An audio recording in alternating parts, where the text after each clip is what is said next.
Meni na 3 stoje.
Okay, 1 minute, Adam.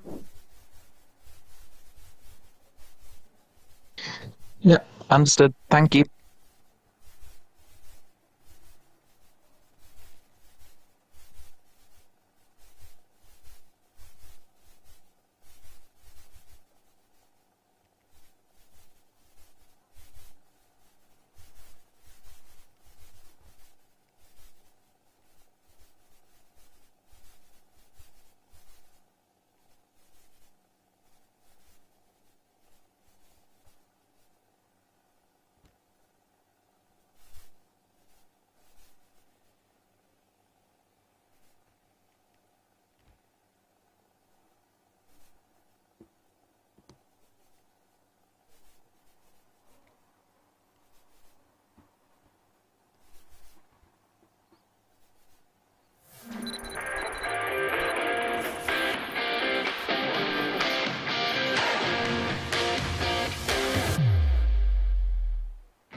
When you come to Kvarner, treat yourself to an experience you will remember.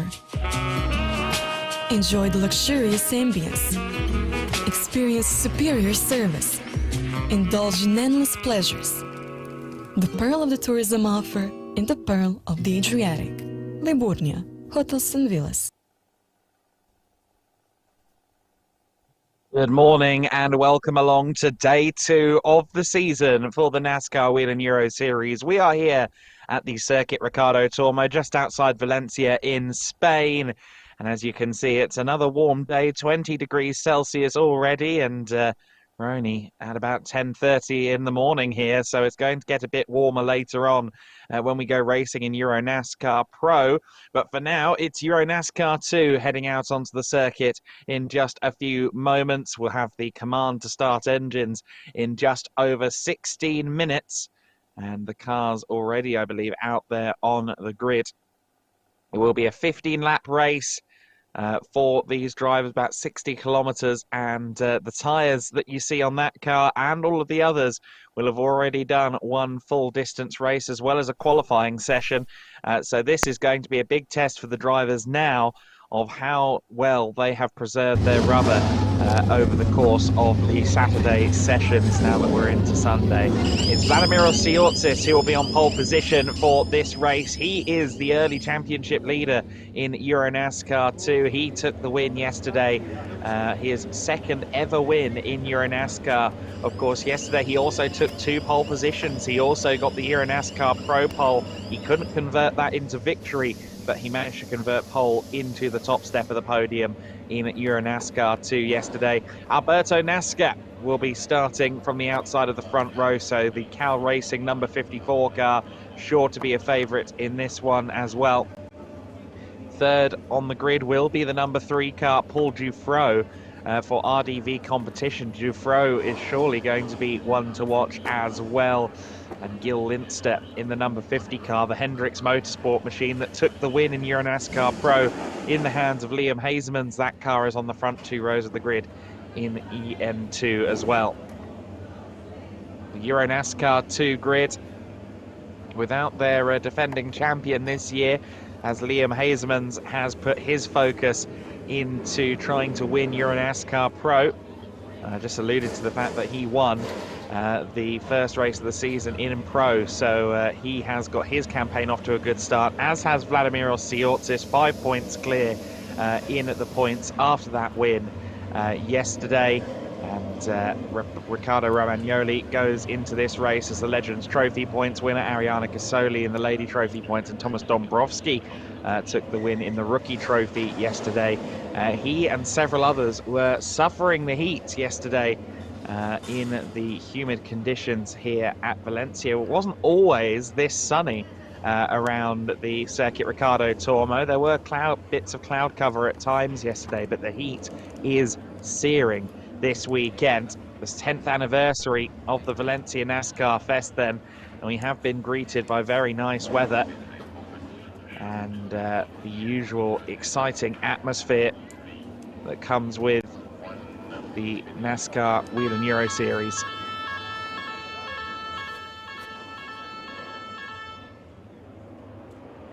And so the guests, the mechanics, the spectators making their way out onto the start-finish line as the cars now funnel out from the pit lane to We pray for the drivers to not do stupid mistakes. We pray for the drivers to keep the cars in one place. With that say, amen. To get these cars out onto the circuit. Here is the circuit in question, 2.5 miles, 4 kilometers of the Valencia circuit. So 14 corners across the layout. Turn 1, a nice sweeper. Turn 2, one of the biggest overtaking opportunities on the circuit. Of course, we saw some brilliant dueling between Martin Dubeck and Patrick Schauber in EuroNASCAR 2 yesterday. Turn 8 also an overtaking opportunity, but there are no lack of potential spots for a move in these EuroNASCAR machines. These big stock cars with, to put it gently, disposable bodywork often invites a little bit of rubbing and racing, as they often go hand in hand. Of course, particularly on Sundays as well, because we don't have to use these cars again for a few weeks. But hopefully everyone keeps themselves tranquilo and cool. Not everyone has the budget to repair a car. So you see there the NASCAR Fans Spain logo adorned to, I believe that's the pace car as well. Now we're seeing more and more of the local NASCAR fan groups grow in size. There's a UK-based group. There are groups for pretty much every country in Europe now, usually through the medium of Facebook groups. And NASCAR across Europe is becoming more and more popular, and the NASCAR Whelen Euro Series playing a big part in that, bringing the atmosphere, the pathos of NASCAR to the European racing scene, and has been now, of course, for over a decade. It really is a fabulous category to witness up close and personal. If you are in a country, or if you're in a neighbouring country to somewhere that hosts the EuroNASCAR series, I highly recommend that you come along and take a look at the spectacle that is the NASCAR Whelen Euro Series. Of course, we are headed to Brands Hatch next month for the American Speed Fest, and we go to a host of new and returning facilities before the season finale at Zolder in October. There's Martin Dubek then. He's the most recent EuroNASCAR 2 champion on the grid this season, 2021 EuroNASCAR 2 champion. Tried to defend his title last year while moving up to EuroNASCAR Pro. He is once again doing a dual campaign across both categories this season. And I think yesterday he had more pace than Patrick Schauber. Could have maybe challenged for a top 5. However, Patrick Schauber put on a fabulous defensive drive and wasn't having any of it up against the 2021 EuroNASCAR 2 champ. Just a note as well, I think we saw a shot of it in brief there. We got a look at the 58 car, which is out there on the circuit. So Jack Davidson has managed to get the 58 car out onto the grid. And I understand the Racing Fuel Motorsport team got that car ready to race today after a big incident in qualifying yesterday with the help of the Double V Racing team. So the Double V Racing team doing their bit to help out. Meanwhile, we go down to the number 54 car. Alberto NASCAR is with Andre Viegold. Thank you so much. Good morning, guys. And I'm here with Alberto NASCAR. Different situation from yesterday. Front row start today. What do you think about that race? I really don't know. Different track conditions this morning. It's faster, the track. So I don't know if we will perform better or worse than yesterday. I'm just focusing on the start and then we will see. All right. Thank you so much. Good luck. Thank you. Bye. Ciao, ragazzi. Of course, this morning, Alberto NASCAR hasn't just spent 20 minutes firing a Legends car around the circuit as well. He's doing a bit of a dual campaign this weekend between his EuroNASCAR and also the Legends Cup Europe category, which is on the support bill here for EuroNASCAR. So NASCAR yesterday hopped straight out of the Legends machine into the NASCAR. And that was certainly a grueling afternoon's racing for Alberto. Meanwhile, we go back down to Andre with Vladimir Osiotsis. I'm here with the pole sitter and yesterday's EuroNASCAR 2 race winner, Vladimir Osiotsis. Same as yesterday? This is the plan? Yes, we keep pushing as yesterday and during the whole week. So yes, this is the only way. Alberto NASCAR said the track conditions are quite different today. The track is faster. What do you think about that? Yeah, we will do again a good start and keep consistency until the end. All right, good luck and have fun. Thank you. Must apologise to Max Mason. Of course, he's driving the 58 car today, as he will be all season long. I'm getting my black cars mixed up, and as you can see, there are a few black cars. I was thinking of the 48 of Jack Davidson rather than the 58 of Max Mason, both red and black. That's my excuse, and I'm sticking with it. But the number 58 car is out there on the circuit, so happy to see that Max Mason is getting an opportunity to race, which is more than he got yesterday. Looks like we've got some headbanging going on further down at the Patrick Schauber garage. I'm not sure what Patrick Schauber's listening to, but clearly it's getting him excited, getting him in the mood for some racing. And we head down now to Gil Linster. Yesterday we talked about the fun stuff. Now we have to talk about racing. Second row for you, Jill. What are your plans? Yeah, I think I'm sitting on the outside line. That's a good line going into turn 1, and then just following NASCAR in front of me and hopefully attacking him as soon as possible. All right. Thank you so much. Good luck. Thank you. There you go, Jill Linster sounding quite focused there. I think very much in the zone already. It's interesting to see the different approaches, isn't it? We did a hard cut there from Patrick Schauber dancing away in his in his cockpit to Jill Linster, who sounds absolutely laser focused on the task ahead of him. So different approaches, different horses, different courses up and down the grid here. Thomas Dombrowski, yesterday's rookie winner, had a look at briefly, and now we go down to the number 3 car. I'm here with Podium. You're in a new team. How do you feel in your new environment? The team give me a lot of confidence. You know, we are like a really big family. We are laughing a lot together. So, you know, it's been a long time, but when I'm driving, I have a big smile and I just want to drive more faster. and yeah, it's just a good environment. All right, then, good luck and have fun. Thank you so much. There you go. So we'll see how the number 3 car goes. Paul Dufresne really feels like he's got a new lease on his racing this year. He had a lot of potential, but it often didn't quite pay out for him in EuroNASCAR 2 in 2022. But he has already kicked off his season nicely here. I'll be looking to claim a second podium of the weekend. I'm sure he'll be, as he said, looking to follow NASCAR, looking to follow Vladimir Osiortsis. He'll be hoping, of course, that Osiortsis gets a good start. Alberto NASCAR was needling Vladimir Osiortsis for his starts yesterday. National anthems, let's go to those.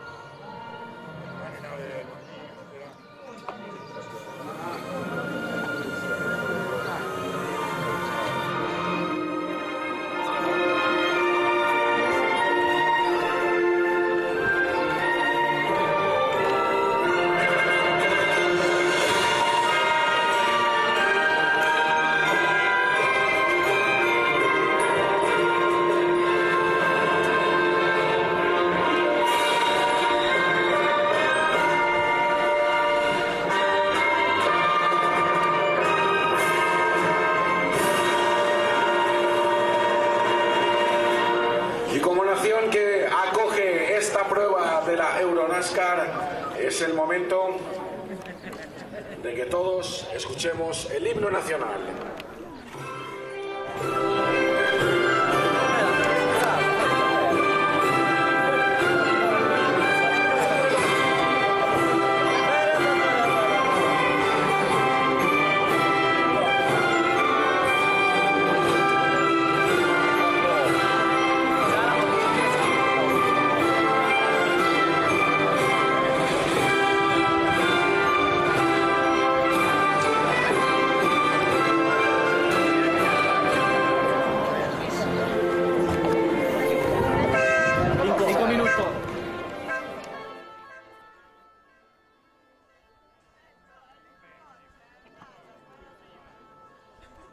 There we go. So the Spanish and US national anthems being played out here as the countdown to command creeps towards us. 3 minutes and 30 seconds until these engines will fire up and we'll begin the process of getting properly ready for racing here.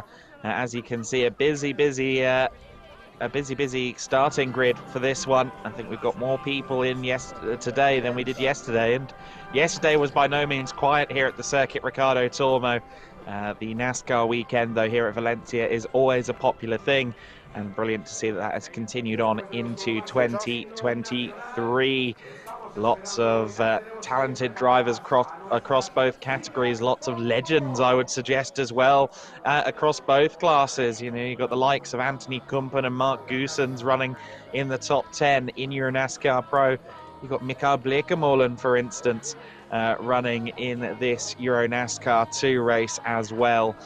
No lack of driving talent. And then, of course, you've got Alberto NASCAR, who's a bit of a legend on social media platforms and on YouTube as well. That does a brilliant job documenting and covering his own exploits in motor racing on his YouTube channels.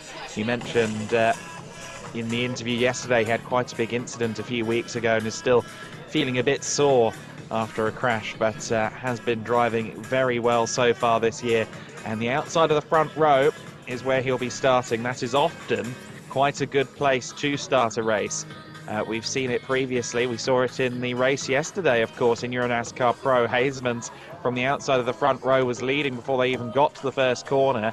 And sometimes you are able to just sweep around the outside of turn 1 if you're side by side into that first turn. Certainly NASCAR has a good shot of finding his way into the lead if he can get a good start alongside Vladimir Osiortsis. It'll be a drag race to the first corner between the two of them. It will also be quite the drag race for the positions further back as well, be it Dufresne and Linster, Capelli and Dubek on the third row as well. There are plenty of exciting drivers on that grid. I want to see what Patrick Schaubert does today. Schauber was one of those drivers who was really hanging the tail out yesterday. And I just wonder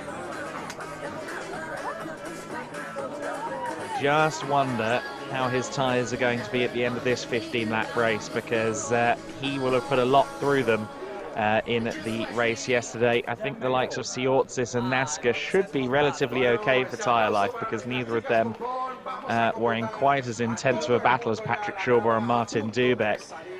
But certainly tyre preservation is key in this series, because once they get the set of tyres on the car for the beginning of qualifying, shy of something like a puncture, that's it until you go home for the weekend. So both races and the qualifying session, you use the same set of Hoosier tyres.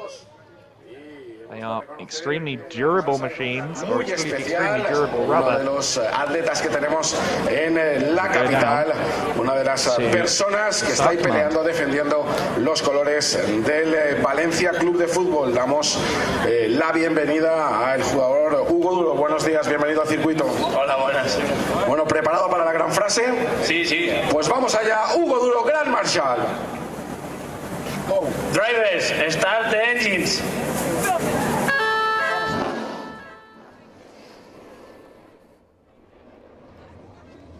And just like that, the rumble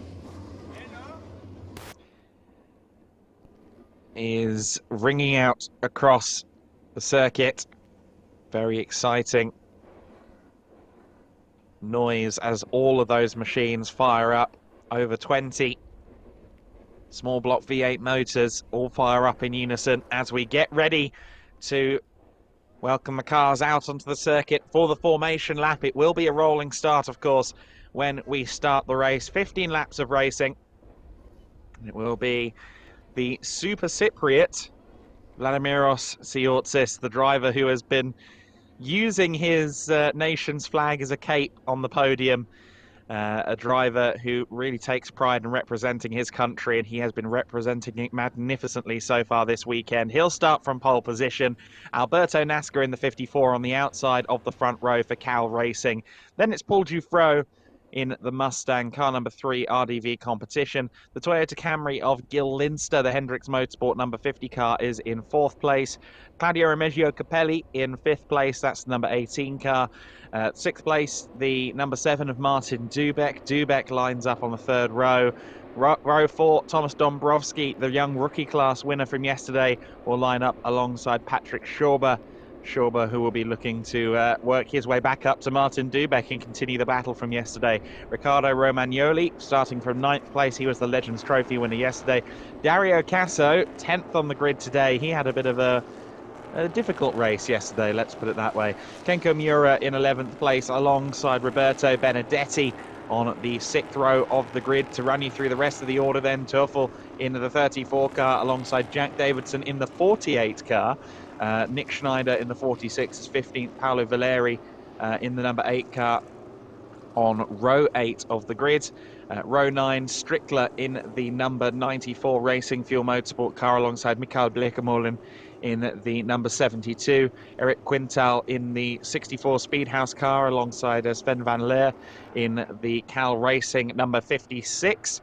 Great to have Sven with us. Ariana Casoli in the 14 alongside Matthias Hauer in the number 40. And then Max Mason will take the start in the number 58 car. That car has been out in the morning warm-up session here. So it sounds like all systems are go. The car is there on the grid. And young Max Mason will finally get his opportunity to have a go in EuroNASCAR competition after having to sit on the sidelines yesterday, which I know was a painful experience for him. I'm sure a lot of people tuning in as well to support Max from the back of the grid. I'm sure he's going to make up some positions. He might well be one of the highlights of this race, starting well out of position. Certainly some interesting new talents arriving into the category this year. Jack Davidson, of course, in the 48 car. We saw him have a big battle with Dario Casso. Ultimately a collision here at turn 8 put paid to that, and Dario received a 10-second penalty for his woes. Of course, Davidson, former Mini Challenge UK competitor, got some podiums last year in that championship, of course running on the British Touring Car Support Bill, so he's been there at the high levels of UK racing, making the step up into Europe this year, and we'll see how he performs in this one. He'll be looking for a better day than he had on Saturday. He was racing well, got himself up to 9th place on the first lap before things went awry. Lots of youngsters to keep an eye on then, but a battle that is being renewed from last year is the one between Vladimiros Tsiotsis and Alberto Nasca, and it's those two on the front row of the grid as we get ready for 15 laps of motor racing. It's going to be Tsiotsis on the inside, of course, going into turn 1. Alberto Nasca on the outside. Keep an eye on Dufro and Linster as well in the 3 and the 50 cars respectively, row 2. The experienced Claudio Remigio Capelli also worth watching from the 3rd row of the grid on the inside. Martin Dubeck also a factor on that 3rd row. The cars are in 2x2 formation then, and we are going to get started. 15 laps of racing begins now. The 2nd race of the weekend for the EuroNASCAR 2 category is underway. We've already got a car on the grass. Thankfully keeps it straight and narrow. Vladimiros Tsiotsis with a good start. He's got the inside line into turn 1. Nasca can't quite hold on around the outside. Gil Linster looks like he might have 3rd place, although Paul Dufro is still on the inside. I think Dufro may have to settle for 4th position, however, or maybe not. Gil Linster a bit early on the brakes there into turn 2. So Dufro still side by side with Linster. Martin Dubeck involved in that battle for 3rd position as well, as everyone picks their way through the first sequence of corners. Patrick Schauber moves up past Martin Dubeck, who I think may have just had a tyre go on him or something, because the car just did not turn. What has happened there with Dubeck? Yes, look, I think the tyre's gone down. Martin Dubeck, and there was a little bit of contact that I didn't quite spot or something. He was very close to the side of Gil Linster going into turn 2. I wonder if he just caught the outer wall of his tyre or something like that. We've got some bodywork down as well. Quite a big chunk of bodywork as well. We'll have to see whether that can be covered under the local yellows. Alberto Nasca following on then through the first sequence of corners, and now through the 2nd sector split. This is turn 12. They drift wide here and then try and set themselves up for turn 13. One of the drivers there, I think that was Gil Linster, really pushing the limits of the gravel trap there going through 12. Got to be careful. Tsiotsis then who leads from Nasca, from Dufro, from Linster. No, my apologies, it's of course Linster in 3rd, then Dufro in 4th. Patrick Schauber has managed to get himself up to 5th place, so Patrick Schauber putting in a really good first lap. He's picked some positions up, as has Jack Davidson again as well. Jack Davidson's got himself up to P9, and the full course yellow has just been declared on the circuit, but I'm not sure everyone's got that memo at the same time. Paul Dufro briefly got past Linster, but has now corrected that course. These drivers now idle around. So I believe it's 80 kilometers per hour. And so full course yellow has been declared. So the safety car won't be out there. We get a look at what happened. It was Mikael Blekemolen who'd practically lost his rear end already. And then a little bit of rear contact from Toffel in the 34 car ensured that that rear bodywork made its way off the car permanently. We've had a couple of drivers into the pit lane. Martin Dubeck has just come in. Paolo Valeri has also gone missing out there on circuit. Roberto Benedetti is in the pit lane as well. So the 88 car in, the number 7 car in. Paolo Valeri, I don't think, has got through the 2nd sector, so he's gone missing somewhere out there on circuit. Tyre change ongoing then from Hendricks Motorsport. They're going to have to work hard here to keep Martin Dubeck on the lead lap, of course. These cars not necessarily optimised for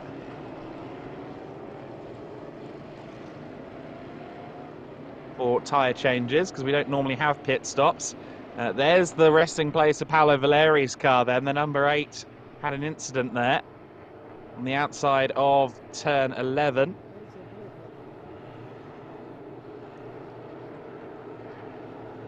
Well, the race kicked off with an exciting start, and also with the help of Hugo Curo from Valencia Football Club. But just as soon as we got started, we've already had our first pause, and apparently they've lost the ball before the throw-in, so we have to wait a few moments before we get the race back underway.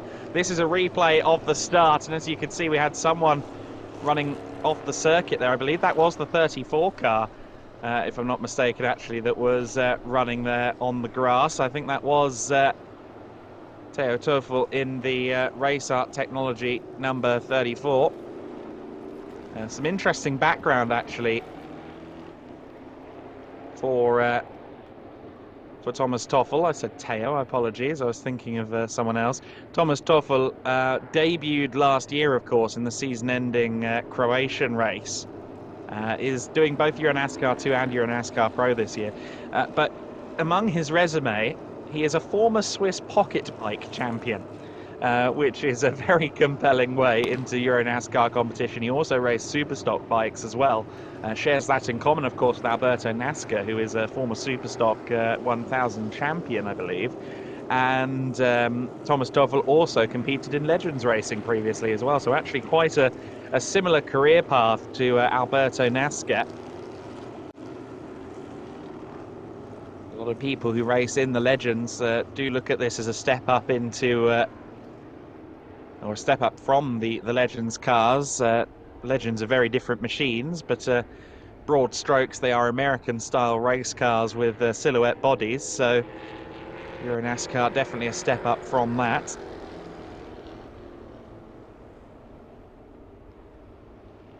Of course, a lot more power in these big V8 stock cars.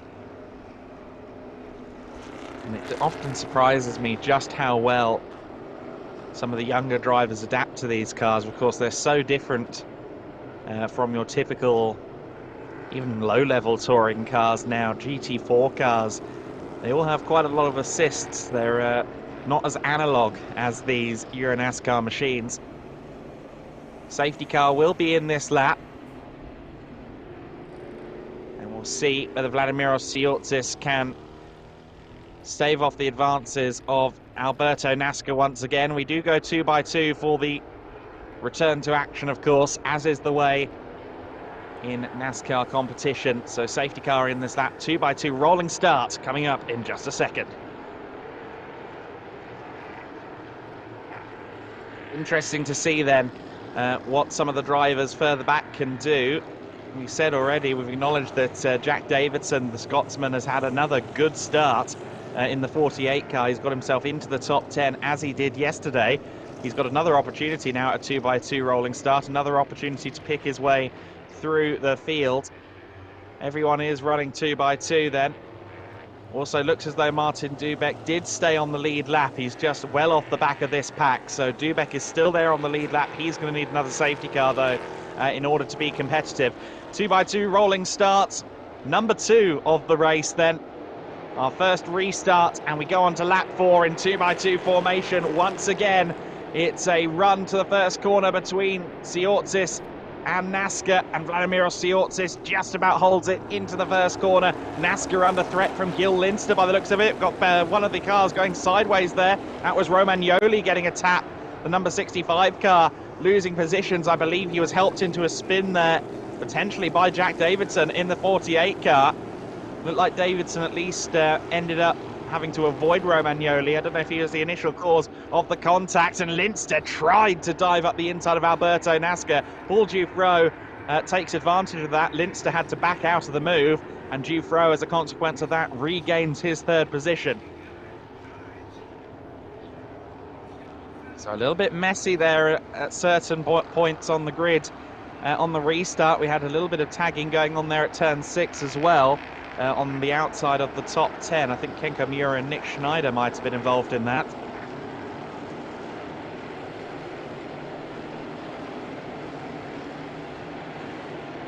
Thankfully, as far as we can see, most people, I was going to say most people are out of the gravel trap, but I did just see someone in the gravel in the back of shot. I'm not quite sure who that was. It may have ended up being Romagnoli again. was certainly one of the white cars, and yeah, I think it was Romagnoli, who has had an absolutely terrible lap. He had a full sideways moment at the first corner, I think with a little bit of assistance. Ricardo Romagnoli is now right down towards the back of the queue, having gone off at turn 8 as well. Didn't see whether it was assisted or not, but we saw him off at turn 8. So your order: Siortsis, Nasca, Jufro, Linster, Dombrovski in 5th place. So Thomas Dombrovski's had a very good restart. He's got Claudio Remeggio Capelli behind him, as we can see. Capelli looks to the inside. Patrick Schauber there in 7th place as well. He's trying to work his way around the outside of Claudio Remeggio Capelli. Of course, we saw him defending excellently in the race yesterday up against Martin Dubek. Let's see what he can do when tasked with the overtaking. 10-second penalty has been applied to car number 34 for a starting procedure infringement. That is the Thomas Toffel number 34 Race Art Technology car. So Thomas Toffel has been reprimanded for that, and we saw there 4 wide seemingly in the mid-pack, and that might be why Toffel got his penalty. And we saw there indeed Romagnoli sideways, and Jack Davidson had to take evasive action there. I think he might have helped Romagnoli sideways a little bit. Update on Max Mason. He is up to 11th place, having started from the back of the grid as well. So that 58 car that they spent all of yesterday repairing, the Racing Fuel Motorsport team being assisted by Double V, their competitors aiding them in getting the car out there on the circuit, and Max Mason is paying that off at the moment, up in 11th place. Lock up there for Thomas Dombrovski then. Drive-through penalty for the 34 car of Turfel as we continue to watch this battle, and Dombrovski coming under fire from Patrick Schauber. Claudio Remeggio Capelli is in front of both of them for now. So he's managed to get himself up into 5th place at the expense of Dombrovski. And now looking to try and follow suit is Patrick Schauber, and Schauber manages to make that stick. Very nice driving from Patrick Schauber. This is how Claudio Remeggio Capelli got by, and it was quite the dive into turn 8 by the looks of it. Meanwhile, Ricardo Romagnoli is trying to work his way up through the order again after having a rather torrid restart. 5-second penalty has been applied to the 46 car of Nick Schneider for restart procedure infringement. So a 5-second penalty for the 46 car. Schneider gained a penalty yesterday as well, if I recall correctly. Certainly was involved in a couple of incidents yesterday. This time receiving a penalty that will drop him down a few positions. Of course, the drivers that gain penalties, time penalties, will be hoping there are no further safety cars, no further pauses in this race, because that gives them time to build a gap and minimise the damage of the penalty at the end of the race. The 5-second penalty on the 46 car of Schneider, for example, would be applied at the end of the race, and so he'll lose positions to anyone within 5 seconds of him at the end. So certainly he'll be hoping he gets time to build an advantage over those behind him. Vladimiros Siortsis is once again building an advantage at the front end of the order, though. We go on to lap 7 of the race. He's 1.5 seconds clear of Alberto Nasca for the time being. Paul Jufro, Gil Linster, Claudio Remeggio Capelli, your top 5 at the moment. Patrick Schauber has managed to move up to 6th place, as we saw on screen a lap ago. And we see Martin Dubek there as well, picking his way through the order. So Dubek is side by side at the moment with the Cal Racing 56 car Sven van Leer. So Dubek working his way back, of course, after a couple of misfortunes on that first lap. It looked like his tyre got cut on lap 1. Just about stayed on the lead lap, courtesy of Hendricks Motorsports and a swift tyre change, but he's now working his way from 17th as it currently stands in the order. Thomas Toffel has served his drive-through penalty, incidentally. So Toffel has served his time and will now resume trying to improve his position. We watched Dąbrowski once again under pressure, this time from Kenko Miura. Kenko Miura, who has Dario Casso behind him as well. These two are running second and third in the Legends class at the moment. Claudio Remeggio Capelli is the leader in the Legend Trophy as of right now, running 5th overall. I'm sure that Claudio will have been aware of what Patrick Schauber was doing yesterday in the battle with Martin Dubek. He's going to be keen to keep Patrick Schauber behind him. That could be a scrap for 5th and 6th place later on. Not close at the moment, there's a few tenths between them, but Schauber will capitalise on any opportunity he is shown. Car number 88 receives a drive-through. As we see Kenko Miura dive up the inside, Thomas Dąbrowski tries to stay around the outside. Can he do that through turn 3? He has the inside line for turn 4, but Kenko Miura has a nose ahead. Dąbrowski, though, with the inside line, should have the high ground here. Kenko Miura, though, holding on around the outside. Miura finds some pace on the outside at turn 5, but just loses grip. Thomas Dąbrowski holding on to position for the time being then, but both Kenko Miura and Dario Casso, two wily veterans in comparison to Dąbrowski, are hunting.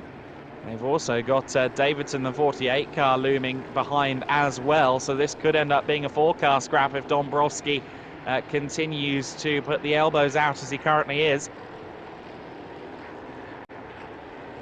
Team Japan entry, Kenko Miura. Just drifting wide there at turn 11. Just about manages to get the power down. Dario Casso will be hoping for a cleaner run of things than he had yesterday. Managed to accumulate 25 seconds worth of penalties that basically sank him to the back of the order in yesterday's race. So Dario has kept his nose clean thus far. As we get a replay of that brilliant side-by-side racing between Dąbrowski and Kenko Miura. Kenko did a good job of getting to the inside, but Dąbrowski clung to the outside around turn 3 and continues to hold his position for now. This is the battle for 7th position. We saw the 88 car being attributed to penalty. Of course, it matters little for Benedetti because he is already 2 laps down. But the Cal Racing crew will have to bring in Benedetti.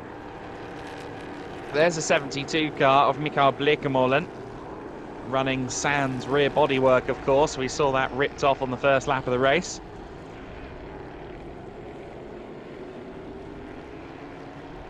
Martin Dubek closing in on the 58 car of Max Mason. So Max Mason under pressure here from Dubek. Dubek definitely with the experience advantage over Mason. 2021 EuroNASCAR 2 champion, picking his way back through the order. Of course, he does also have an fresh tyre, courtesy of that puncture. Moves up to 12th position then. And Mason, that moves up to 13th position, my apologies. Mason down to 14th for now, but I'm sure that car anything but A1 at the moment after the sheer scale of the repair overnight between Racing Fuel Motorsport with assistance from Double V. No car ever feels quite the same after effectively a ground-up rebuild, that much is for certain. I'm sure that both Mason and pro driver Christoph Lenz will be hoping to have a better run of things next time out at Brands Hatch.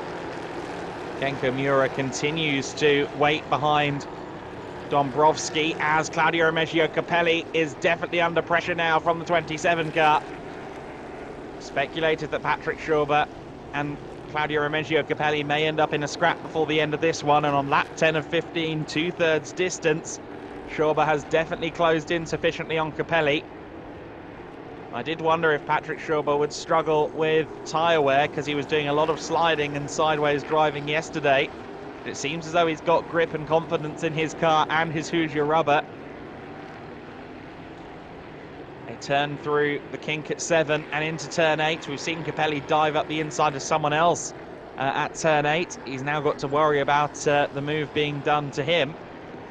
You see car number 34 is due a penalty as well. Stop and go penalty for car number 34. That's Thomas Terfel, who's already served quite a few penalties today. Patrick Schauber has got a good run out of turn 11. He's got the inside line. Claudio Remigio Capelli strayed wide at 11. And by the time they get to 12, it is Claudio Remigio Capelli down a position. Patrick Schauber advances into the top 5. Nicely done there from Patrick Schauber. Just took the advantage when the mistake was made. Claudio Remigio Capelli ended up wide out of the corner. Good run out of the turn from Patrick Schauber, moves him up to 5th place. Claudio looks like he's really trying to find some adhesion there into turn 1. It looked like he took a couple of bites into the corner on the wheel. He'll be annoyed that he's made that little mistake. Of course, he's still leading the Legends Trophy element of the race. And Thomas Dombrowski behind him will actually be doing him some favours, of course, because Dombrowski is holding up Mura and Casso, who are Capelli's rivals in the Legend Trophy. So Dombrowski doing almost like bouncer work at a nightclub on a Saturday night. Just keeping Kenko Mura and Dario Casso at bay, allowing Claudio Remigio Capelli to party on. Remigio Capelli, I think, will be thinking more about the top 5 overall right now than the Legend Trophy win. I think any racing driver who gets overtaken wants to fire back, and we'll see if he can do so. Dombrowski doing a stellar job of holding off Kenko Mura and Dario Casso, and I think Dario is starting to run out of patience.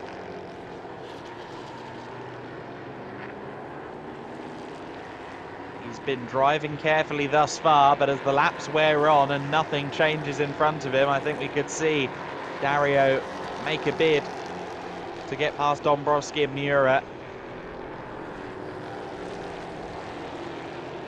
Thomas Dombrowski is, of course, one of the Blake-Molen team cars, not running in the blue, white and yellow, but it is a Team Blake-Molen supported car. Kenko Mura then in the slipstream of Dombrowski. Dario Casso very much there as well. No move made, although Dario did show the nose to the inside of Kenko Mura.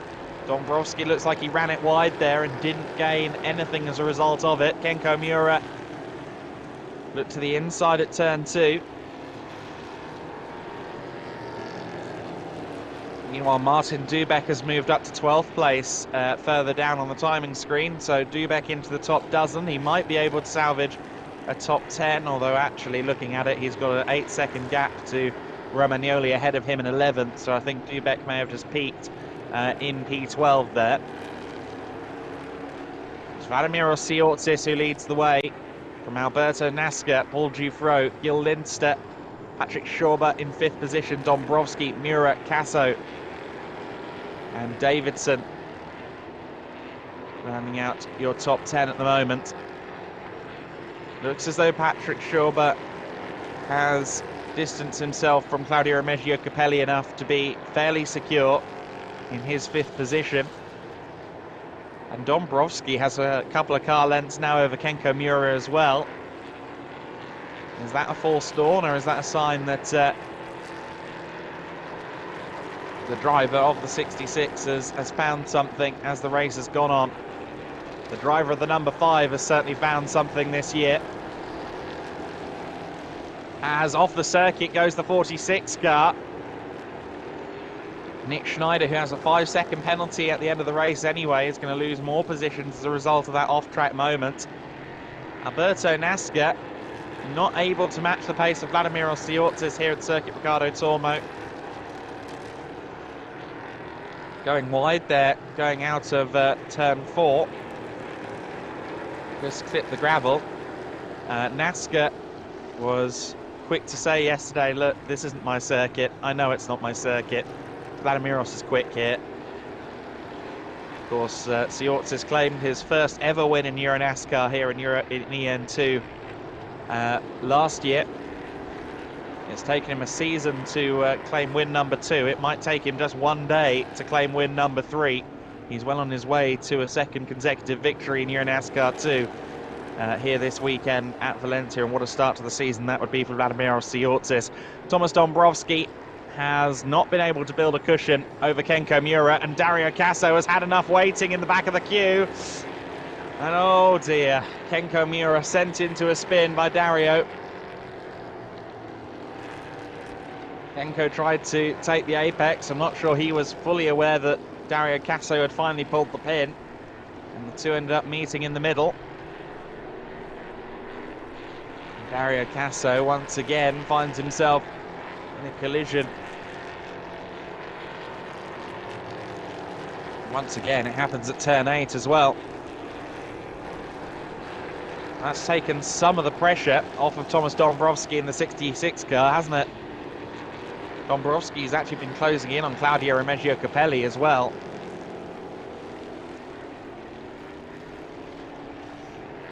I don't think he's quite going to get to the back of Capelli before the end of the race. We've got 2 laps left to go.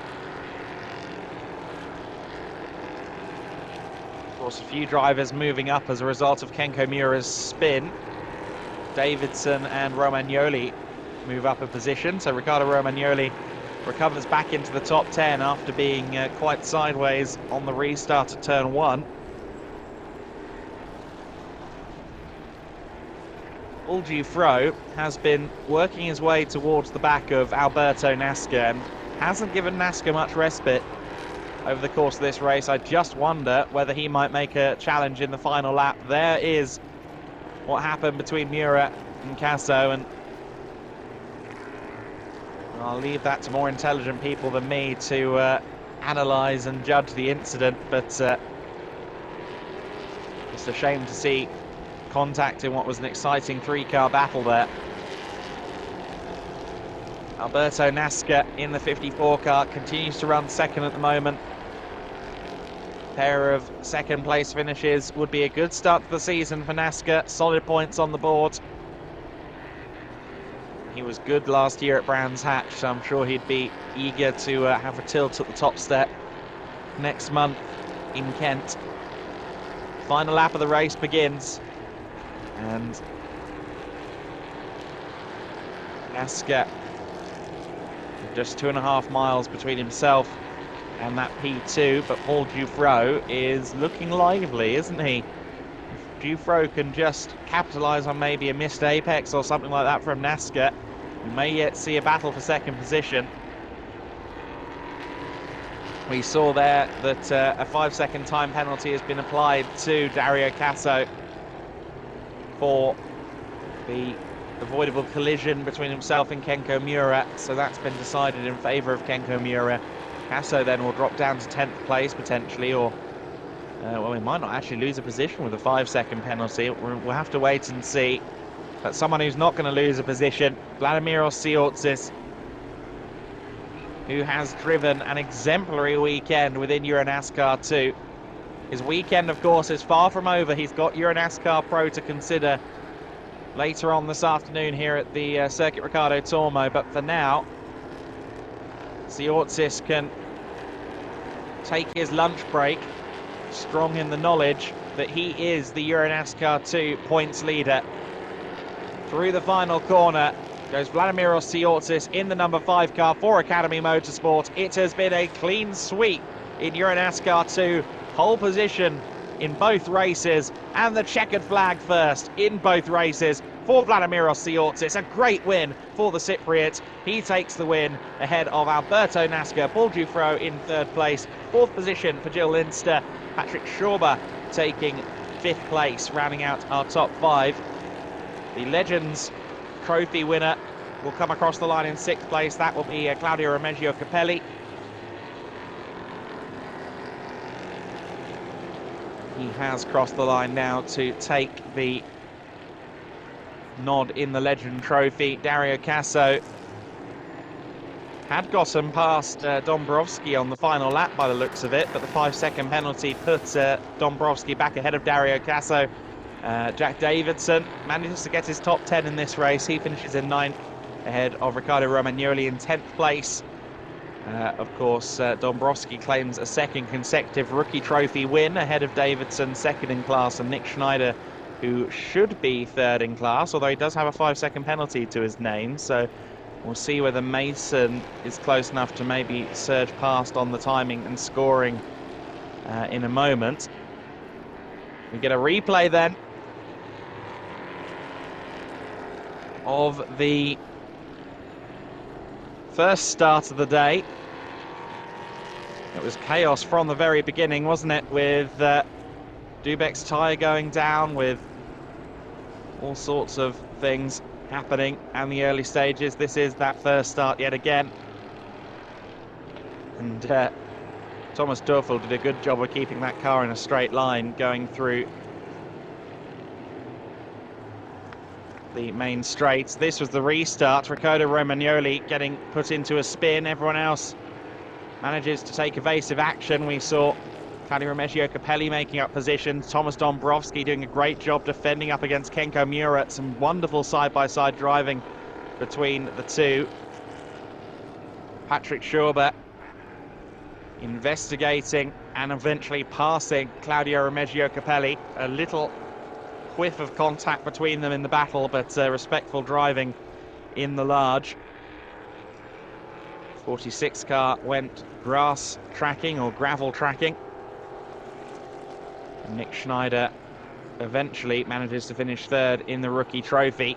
Kenko Miura sent into a spin by Dario Casso, bringing to an end the exciting 3-car battle between those three. And Vladimir Osiotsis has claimed his 2nd win in as many days in EuroNASCAR 2. It's his 3rd win overall as a driver in EuroNASCAR 2. And 2 of them have come in the same weekend. All 3 of his EuroNASCAR 2 victories have come here at the Circuit Ricardo Tormo. That is a statistic that he'll be looking to break this season as he looks to be a championship contender. But certainly, the Circuit Ricardo Tormo is the happy hunting ground for Vladimir Osiotsis. His weekend is not over, of course. He will be racing in EuroNASCAR Pro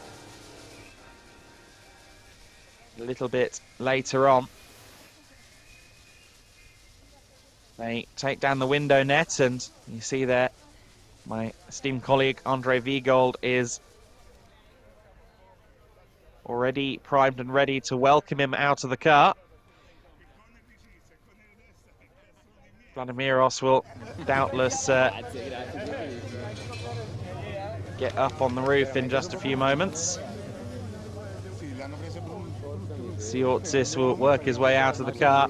For now, he's just taking it all in. This is by far his most successful weekend in the NASCAR Whelen Euro Series, and Vladimir Osiotsis climbs to the top of the roof.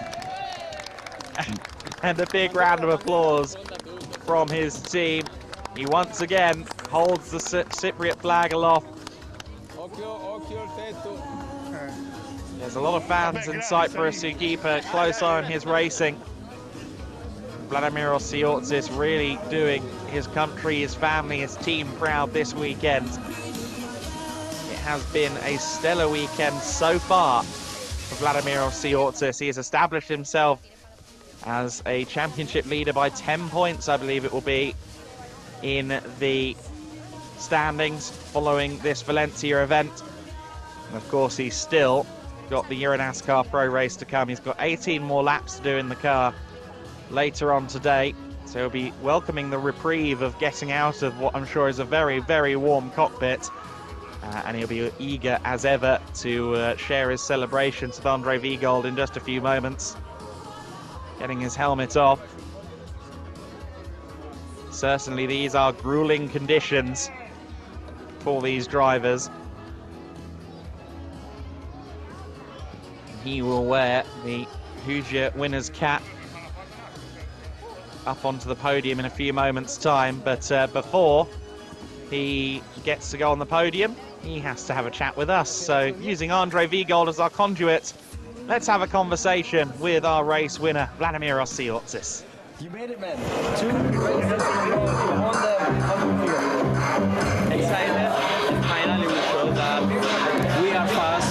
we are consistent, and this is the main key, I think, for all the rest of the races. It's interesting because you were confirmed for EuroNASCAR Pro and in last minute in EuroNASCAR 2. Now it's 2 races won in EuroNASCAR 2. What is your plan? Yeah, let's see from next week. Okay, so no plans yet? There is a preparation, but yeah, we will announce soon. Okay, thank you so much. Of course, you get again a winner sticker. You can now place it again on the car. So let's do it. Scusi. What?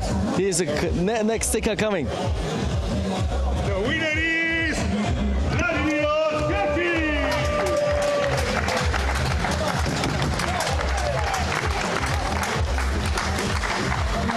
Thank you.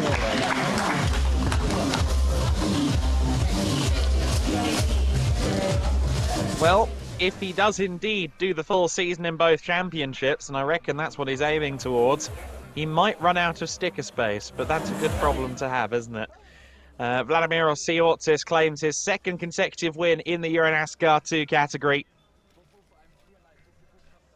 And Alberto Nasca, of course, taking the runner-up spot again as well. But we now get to hear from Martin Dubek, who probably had the most exciting race, for better or for worse. Martin, first of all, what happened in the beginning? I don't know, I have to check the video. I think that one driver didn't check his mirror, so there was a crash. I had lots of damages, so I finished P12, I think, but it should be better, but I had lots of damages, so I could not do faster laps, and this is not week what I wanted. But still, you made up some ground, you fought your way back, and you were in battles. Are you at least satisfied with the comeback?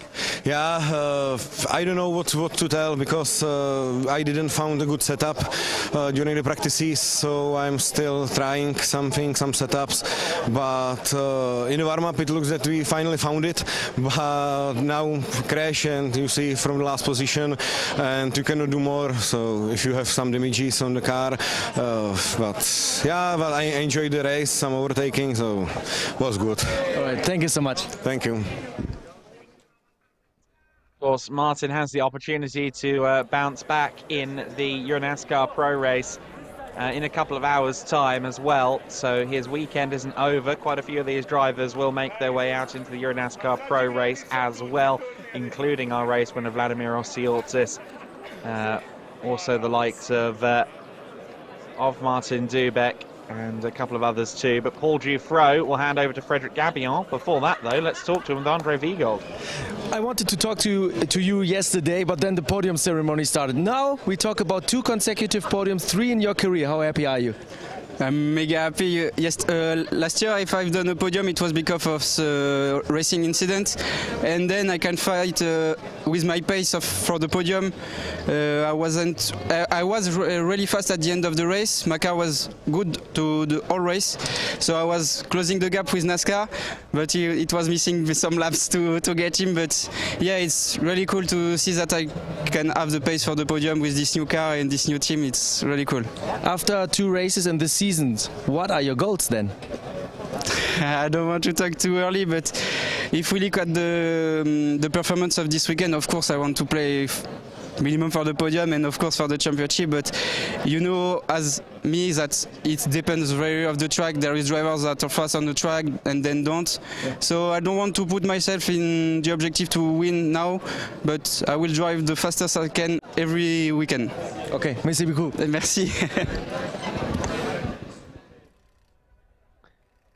There you go. So Paul Dufresne with a solid weekend, and he'll be carrying good momentum into Brands Hatch next month in EuroNASCAR 2. That much is for certain. Drivers that will be doing both categories include Thomas Dombrowski and Ricardo Romagnoli as well, of course, who have both got top 10s in this EuroNASCAR 2 race. So they will carry good momentum into the pro category race this afternoon. And one man who is indeed doing both, Thomas Dombrowski, is with Andre Viegold. Yeah, you talked about him. I brought him here. Thomas Dombrowski, another rookie trophy win and a solid race, right? Yes, it was a solid race. I did a lot of mistakes and stupid mistakes, but I'm learning. Learning what? Learning EuroNASCAR. I'm learning the car. I'm learning everything about EuroNASCAR. But are you happy with the results and the progress you made during the weekend? I did a lot of progress about the setup, about the driving, and yes, I'm quite happy, but it's not the position that I wanted. Okay, so maybe next time at Brexit. That's it. Thank you. Thank you. You know what, that's a positive thing. That seemed like he wasn't happy, but in reality he's got good results out of this weekend with his rookie trophy wins. And yet he's conscious of the fact that he can do better, that he can still improve. And that is what you want to see out of a young driver. Just because they're successful now, you always want to see them striving to improve, and that's what we're seeing out of Dombrowski. Of course, he is definitely getting a crash course in EuroNASCAR racing, doing both categories. Liam Hasemans did all but one race in EuroNASCAR Pro last year. Of course, he missed the opening round within Pro here at Valencia, but he did the rest of the season from Brands Hatch onwards, and having those two categories that he was racing in certainly helped him out find his feet, and of course that resulted in a EuroNASCAR 2 championship win ultimately, and he is now up there in EuroNASCAR Pro leading that championship. Meanwhile, I believe that Andre is down there again with one of our drivers. Let's go. I'm here with Nick Schneider. You had an eventful race, but let's talk first about your two first races in NASCAR Win Euro Series. How is your impression? Absolutely nuts. Hard racing, the way I like it. A lot of fighting, and especially in this race, I had my gas pedal stuck 2 to 3 times, and I don't know how I made it. I went in the gravel because of that. I absolutely kicked it, and then after I kicked the pedals, everything went right, you know, and I was able to you know, run out, get those 5 seconds in that I got a penalty with, and I'm glad to be third. Tough race, and I deserved it. All right, thank you so much. No problem, no problem. Seems like a lively character, Nick Schneider. I'll be sure to visit him in the garage at some point.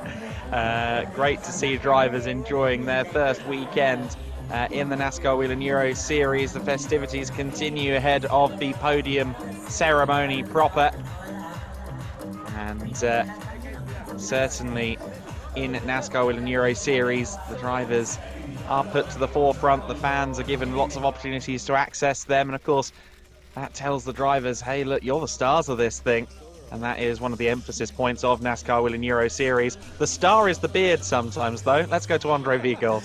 The commentator said the star is the beard sometimes. But today you had also great battles on track with Patrick Schober, and you won the Legend Trophy. Yes, I won the Legend Trophy, so I'm happy for this. Patrick is a good driver, and difficult to bring him behind. So nice battle, correct battle, and a lot of fun. A lot of fun. This is the result of the day, better than yesterday. Yesterday you had some braking issues and technical issues with the car. Were they solved?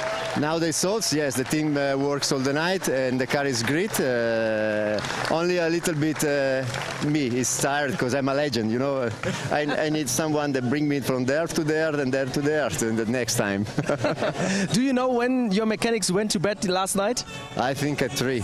Okay, thank you so much. A lot of thank you to the mechanics, thank you to Sharks and help me. Thank you to the guys that are here from Italy to follow me. Thank you so much. Grazie. Ciao. Awesome. Claudio Remeggio Capelli is a great character. It's just facial hair envy from a perpetual baby face, if we're being honest. If I could grow half of that, I'd be delighted. But sadly, that's not in the cards for me. Great performance from Claudio Remeggio Capelli to take the Legend Trophy win. And he will be up on the podium momentarily. I think we are going to see the podium ceremony begin in earnest in just a few seconds. Of course, starting with our overall podium once we do.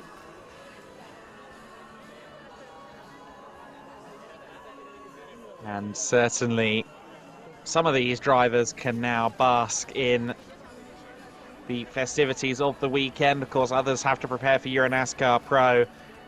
But now quite a few of our competitors in EN2 can lap up the podium and then start the celebrations at the end of a hard weekend of racing.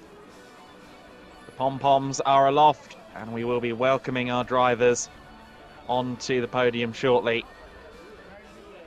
Alberto NASCAR actually stole some pom-poms yesterday. I think that's gone up on social media. He's got some moves as the boy, not just in a race car, but also on the dance floor.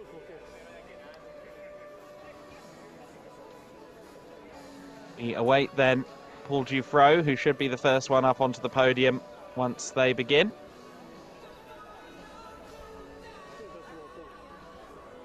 Dufro sounded happy with his weekend and careful to keep his expectations grounded.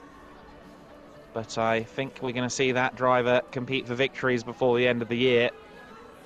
3 podiums thus far in his EuroNASCAR 2 career, as Andre Vigold alluded to.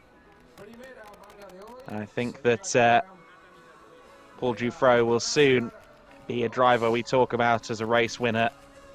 He could well be a title contender after this weekend if he can continue that momentum into Brands Hatch. I remember last year Brands Hatch in EuroNASCAR 2 for Dufro was a bit of a mixed bag. So we'll see whether the Kentish circuit, the shortest circuit on the calendar, bears any better fortune for him in this race, or in this season. Dufro then to the 3rd step of the podium. Alberto NASCAR 2nd. And Vladimiros heads up onto the podium with a hop, skip and a jump. He will take the top step. And great to see. It always means so much to him. Here's his national anthem.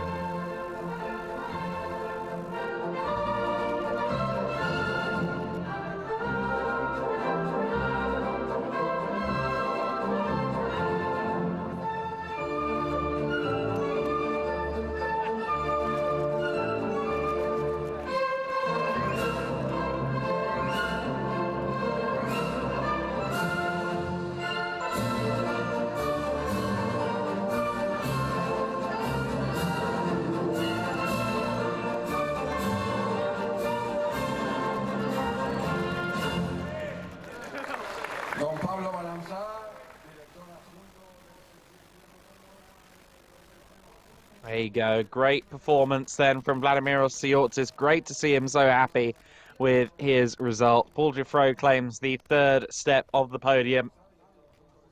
And for the 2nd day in a row, claims a pot and a bottle. Podium is the same, of course, as what we had yesterday in the overall classification, but it's been quite calm at the sharp end, hasn't it, between these 3 drivers? Once the races have gotten into their stride. But anything but calm festivities for Vladimiros Tsiortzis after this weekend, I'm sure. He's got to do the EuroNASCAR Pro Race later on. He's going to hope he has even more reason to celebrate after that race. I think most of the action today has come from, and most of the action this weekend in EuroNASCAR 2 has come from outside the top 3.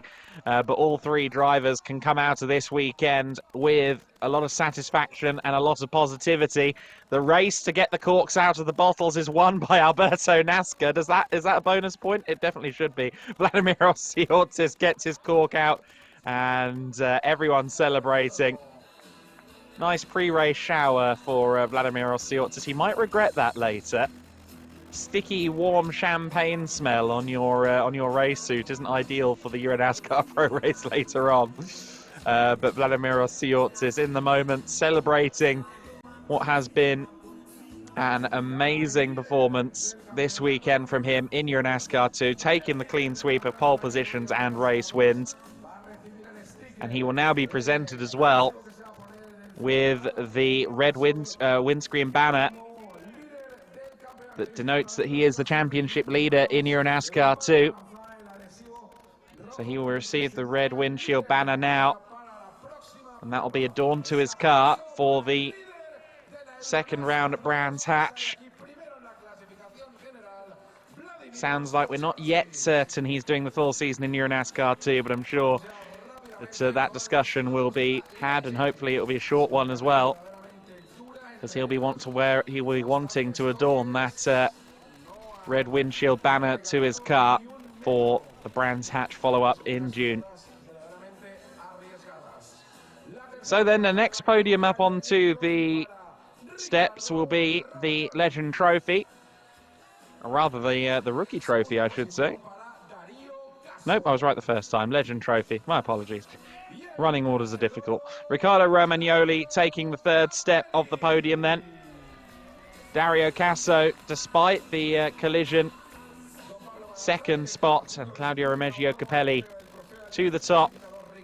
Up until 3 a.m. he said his mechanics were. So this win for them as much as for him, I'd say. Ricardo Romagnoli with a bit of a difficult race. I think they'll have to do some work on that car before the race that comes later on for him in EuroNASCAR Pro, because he is, of course, doing both categories. Dario Casso, despite the collision with Kenko Miura, ends up taking second in class. And Claudio Remeggio Capelli has started off his campaign within EuroNASCAR 2 on a high. Of course, he ended up in the gravel trap on, I think, the penultimate lap yesterday. So this is good for him to get back up there onto the top step of the podium. He should have had the Legend Trophy win yesterday. He does get the Legend Trophy win today. I'm sure Giorgio Maggi, who also suffered problems with that 18 car in the pro race, will be happy that seemingly it's held together nicely for Claudio Remeggio Capelli in this morning's EuroNASCAR 2 race. We'll see how Giorgio Maggi fares later on. Here comes the Rookie Trophy podium then. And Nick Schneider, I love the perpetual energy of the Brazilian racer.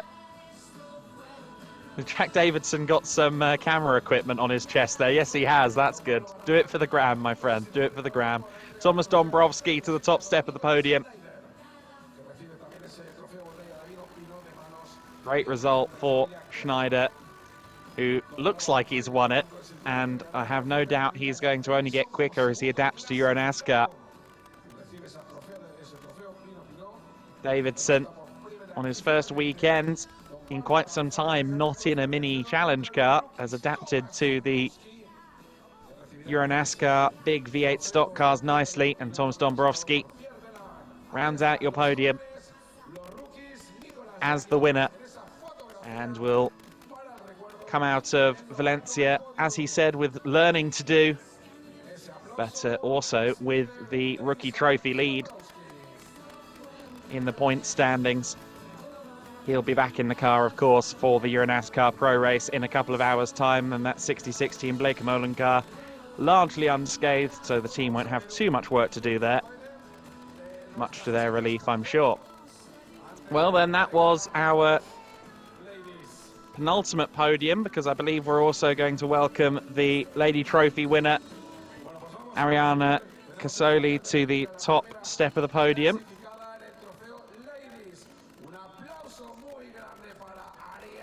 And indeed, here we go. Ariana to the top step.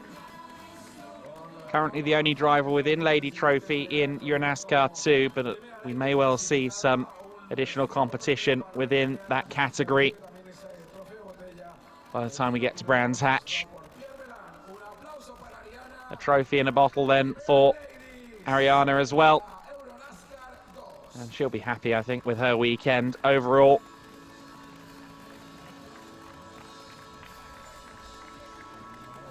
She vacates the podium then, and that is our final podium ceremony for this race. We will be back, though, in just a couple of hours for the EuroNASCAR the EuroNASCAR Pro Race 2. It will be at 1:05 UK time, 14:05 local time, of course, 8 in the morning Eastern as well for our American viewers. So make sure you join us for that race. 18 more laps between the EuroNASCAR Pro drivers to come. But congratulations to Vladimiros Tsiotsis, who comes out of Valencia with the championship lead in EuroNASCAR 2.